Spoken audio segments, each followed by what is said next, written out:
ஆண்டவர் இதுவரை என்கிட்ட சும்மா பேசினதே கிடையாது. சிலர் நிறைய பேசிட்டு சொல்லுவாங்க, சும்மா சொன்னேன். அதனாலதான் ஆண்டவர் தீர்க்கதரிசியை கொண்டு எழுதினார், விருதாவா என்னை தேடுங்கள் என்று சொல்லல.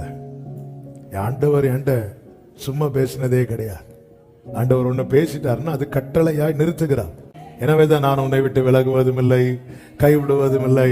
அப்படியே நீ யோசுவா கிட்ட மோசையை வச்சு பேசுறார், அப்புறம் அவர் பேசுறார். பேசிட்டு திடீர்னு சொல்றார், நான் உனக்கு கட்டளை இடவில்லையா அப்படின்னு. நீ திகையாதே, கலங்காதே, நான் கூட இருப்பேன்.